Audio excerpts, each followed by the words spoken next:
Ako si Michael, isang security guard sa isang kilala ngunit matagal ng restaurant dito sa bahay namin. Matagal na ako sa trabahong ito at dito ko na napagtapos sa pag-aaral ang dalawa kong anak. Mag-iisang buwan na ako sa restaurant na to at hindi ko itatangging may nakakakilabot na karanasan na ako dito. Dalawang papalapag ang kainan na ito at akala ko nung una ay ako lang ang nakakaranas ng mga nakakakilabot na pangyayari dito. Pero hindi pala. O paano Kuya Mike? Mauuna na po kami. Ingat po kayo dyan. Wika ni Robert na isang empleyado dito sa restaurant na to. Isang gabi, habang nagro-ronda ako sa unang papalapag ng restaurant, may narinig akong ingay sa ikalawang papalapag. Agad akong tumaas upang alamin kung ano yon, ngunit habang naglalakad ako sa hagdan ay tila ba lalong lumalakas ang ingay. Sigurado akong ingay yon sa comfort room dahil tanaw ko na ang mga mesa at upuan sa palapag na ito. Habang naglalakad ako papuntang banyo ay agad nakuha ang atensyon ko ng ingay sa baba. May tumatawag sa pangalan ko. Agad ako nagtungo sa baba upang malaman kung sino yun. Nakahinga ako ng maluwag nang makitang si Robert pala ang tumatawag. Robert, ikaw pala yan. May naiwan ka ba? Kuya Mike, naiwan ko kasi yung payong ko sa banyo sa taas eh. Mukhang uulan kaya baka kailanganin ko yun. Oh sige, tamang-tama. Nagraronda na rin naman ako. Lika, samahan na kita. Agad kaming nagtungo sa taas upang kunin ang payong na naiwan ni Robert. Nagtaka ako nang wala na akong naririnig na ingay mula rito.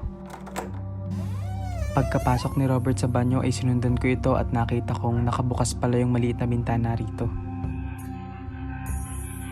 Marahil ay dahil sa hangin kaya may naririnig akong hampas ng pintuan kanina. Agad ko yung sinara at sinabayan si Robert na bumaba. Paano Kuya Mike? Uuna na po ako. Sigurado kang wala kang nang naiwan? Sigurado na Kuya. Sige po, mauna na po ako. Pagkaalis ni Mike ay agad na akong pumunta sa pwesto ko upang bantayan ng restaurant na to. Gaya ng palagi kong ginagawa ay kada 30 minutos ay iniikot ko ang papalapag na ito upang masiguradong walang manloloob dito. Bandang 3:00 ng madaling araw nang may marinig akong kalampag ng pintuan at pagbukas ng tubig sa taas. Agad akong umakyat upang silipin ng banyo dahil sigurado akong walang naiwang empleyado dito upang gumamit nun. Pagkataas ko ay agad na nagtunog ang pintuan na para bang may nagbubukas at nagsasara nito. Habang papalapit ay ramdam ko ang panlalamig ng kamay ko dahil hindi bago ang pakiramdam na to sa akin. Bubuksan ko na sana ang pintuan nang biglang may narinig akong tunog ng silya na tila ba hinihila. Tumakbo ako sa baba. Natanaw ko agad ang isang silya sa pinakababa ng hagdan. Wala yun kanina. Pinagtaasan na ako ng balahibo. Agad akong nangilabot dahil sigurado akong pinaglalaroan ako ng kung sino o anuman ng kasama ko dito. Binalik ko ang upuan sa tamang pwesto nito at agad na umupo sa pwesto ko. Hindi mawala ang kilabot sa katawan ko pero hindi ko yun hinayaang manaig sa akin. Hindi ako nun mapapaalis sa trabahong to. Nang sumikat na ang araw, ay dumating ng kapalitan ko. Agad ako nag-ayos ng gamit at sinuot ang jacket ko. Nagtungo ako sa motor ko at agad na umalis. Kinagabihan, pagdating ko sa trabaho, ay agad na akong nagtungo sa pwesto ko. Habang nag-aalisan ng empleyado ay nakita ko si Robert na para bang may hinahanap sa bag nito. Anong nawawala? Biro ko habang papalapit sa kanya. Uy Kuya Mike, chinecheck ko lang kung nailagay ko ba yung payong ko rito sa bag ko kasi baka mamaya bumalik na naman ako para dun. Sagot niya habang patuloy na nagkakalkal. Check mo sa banyo. Biro ko sa kanya. Ako, sa totoo lang kuya ay ayaw ko nang pumasok sa banyo dyan sa taas. Ha? Bakit? Anong meron? Nagtatakang tanong ko sa kanya. Nako, bago ka nga lang pala dito kuya. Sagot nito at agad akong nagtaka. May nagpaparamdam kasi sa banyo sa taas Kuya Mike. Huwag ka nalang maingay na sinabi ko sa'yo ha. Kasi ayaw yun ipagsabi ng manager namin eh. Pero sa totoo lang, ay lahat kami pinagpaparamdaman ng multo dyan sa taas. Diretsong sabi ni Mike habang inaayos ang gamit sa bag niya. Mukhang hindi naman. Sabi ko na lang sa kanya at sinabayan siya papalabas. Mukha namang hindi ka matatakotin Kuya Mike kaya alam kong hindi ka nila masisindak. Mauna na po ako. Sabi nito at agad nagtungo sa labas. Agad kong naalala yung pangyayari kagabi. Hindi ako masisindak. Pag-uulit ko sa sinabi ni Robert. Inuna kong rondahan ng taas at nang matapos na ako, bigla akong nakaramdam ng pag-ihi. Pumasok ako sa banyo at iniwang bukas ang pinto. Hindi dahil natatakot ako kundi para marinig ko kung may tao ba sa baba. Matapos kong umihi ay nagtungo ako sa lababo upang maghugas ng kamay. Kakaibang pakiramdam ko nung gabing yun. Tila ba may tumitingin sa akin mula sa likuran ko. May tao ba dyan? Agad kong tanong. Naglakad ako dahan-dahan at wala naman akong nakitang tao. Bumaba ako sa hagdan at agad na pumunta sa pwesto ko. Gaya ng palagi kong gawi, kada 30 minutos ay nag-uuli ako. Habang nakaupo ako sa pwesto ko, di ko na malayang napaidlip pala ako.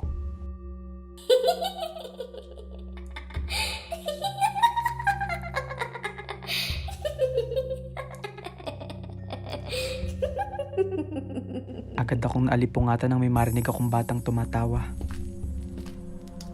Tumayo ako para i-check ang buong lugar. Marahil ay guni-guni ko lang yon dahil sa kwento ni Robert.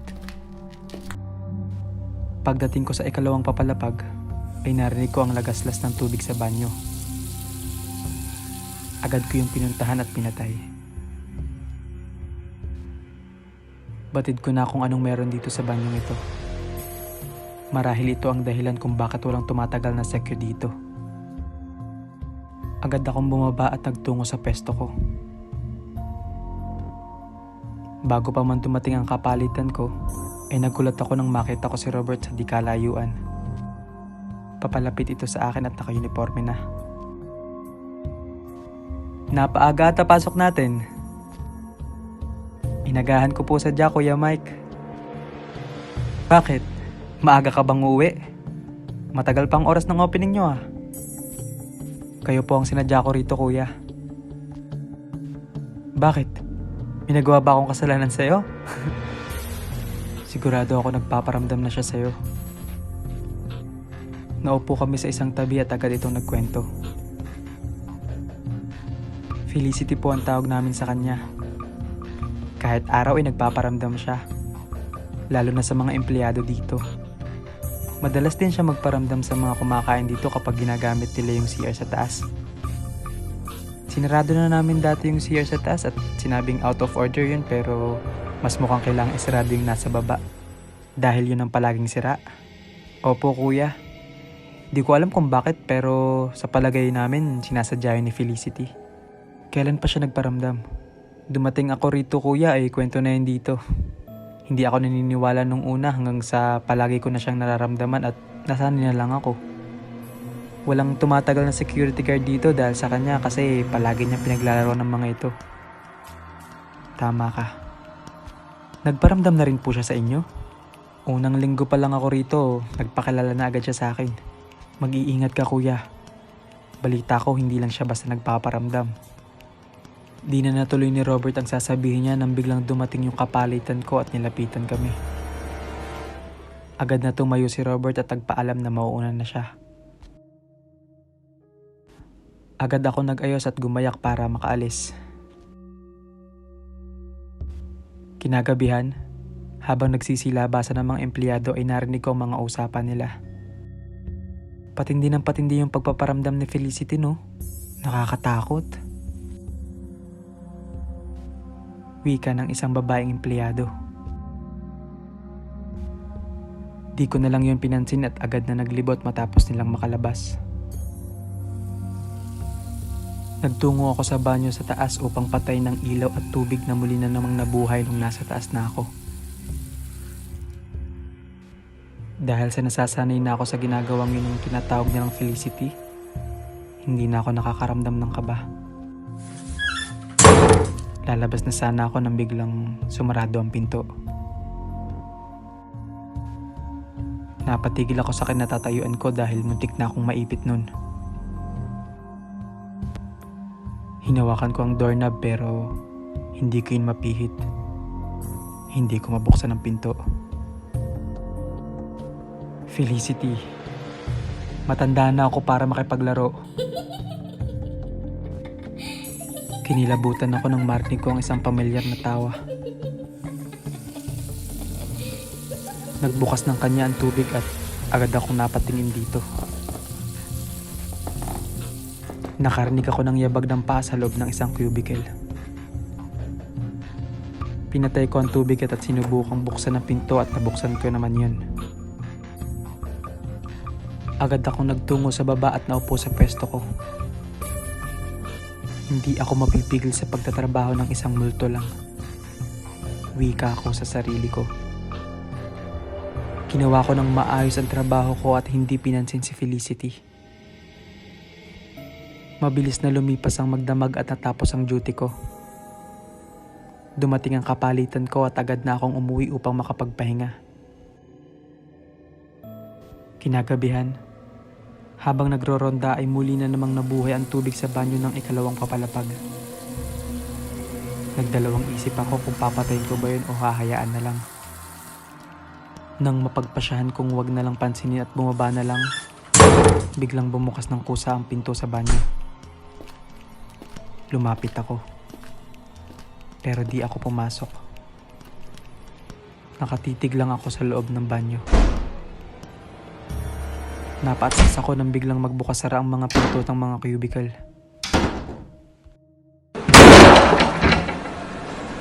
Dahan-dahan akong napaatras. Pati ang mga ilaw ay nagkikiraw. Nagpapatay sindi. Bigla akong nangilabot. Sa tagal-tagal ko ng security guard ay ngayon ko lamang naranasan ng ganito. Agad akong bumaba. Binuhay ko ang mga ilaw. Ngayon ay totoong nakakaramdam na ako ng takot. Takot na baka masaktan ako ni Felicity. Nakarinig ako ng mga katok mula sa taas. Hindi ko na alam ang gagawin ko noong mga oras na yun. Napadasal na lang ako at umasang matapos na to. Nanatili ako nakaupo sa isang sulok. Naghihintay sa pagtakbo ng oras. Hinihintay kong lumabas na ang araw. Ilang sandali pa, tumahimik na ang paligid. Wala na akong naririnig na ingay mula sa taas. Kung ano man ang susunod na gagawin ni Felicity, wala akong idea.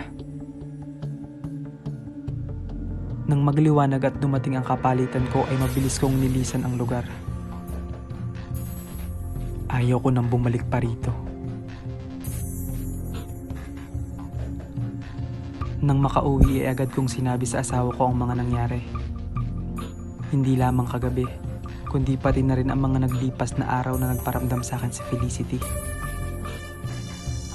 Nag-resign ako sa trabaho dahil hindi ko na makakaya pa kung mararamdaman ko muli ang mga naranasan ko. Ilang araw ang lumipas at binisita ako ni Robert. Kuya, kumusta? Bungad nito pagkabukas ko ng pinto. Agad ko siyang pinapasok at agad namang nagdala ng maiinom ang asawa ko. Kumusta Kuya Mike? Eto, nakabakasyon. Kayo, anong lagay nyo dun? Nagpaparamdam pa rin si Felicity sa banyo ng second floor kahit pa pinabless na ulit yun. Mabuti naman at naisip ng manager nyo na ipabless yun. Ano pong nangyari? Sa bawat gabi na naka-duty ako, patindi ng patindi ang pagpaparamdam ni Felicity. Nung una, iniisip ko na hindi niya ako masasaktan kaya kaya ko naman sigurong tumagal. Nasaktan po kayo? Hindi naman. Pero grabe yung trauma. Yung takot. Marami na po kayong umalis pagkatapos ng engkwentro kay Felicity. Kayo nga lang po yung pinakamatagal eh. Hindi mo ba naiisip na umalis? Ang kaibahan po kasi natin kuya, may mga kasama ako. Hindi po ganun katindi lalo na at may araw yun. Ilang beses ko na pong naramdaman si Felicity lalo na kapag naglilinis ako sa banyong yun pero hindi po ako umaalis kasi may nakakasama naman po ako. Hindi ako nagsosolo kaya nauunawaan po naming lahat na umalis kayo. Grabeng pananakot siguro yung naranasan nyo. Sa tagal-tagal ko ng security guard Robert, yun ang kauna-unahang beses naranasan ko yun. Kaya gano'n na lang yung naging pasya ko.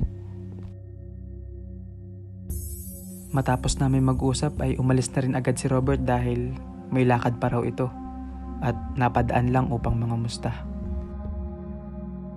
Kung anong uri ng elemento si Felicity, wala akong ideya. Kung kaya niyang manakit, hindi ko alam. Pero isa lang ang alam ko.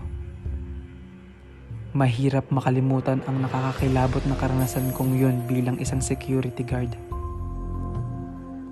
Sa susunod na papagjujutihan ko, sana ay wala nang kagaya na Felicity. Sana wala na akong maengkwentro na kagaya niya.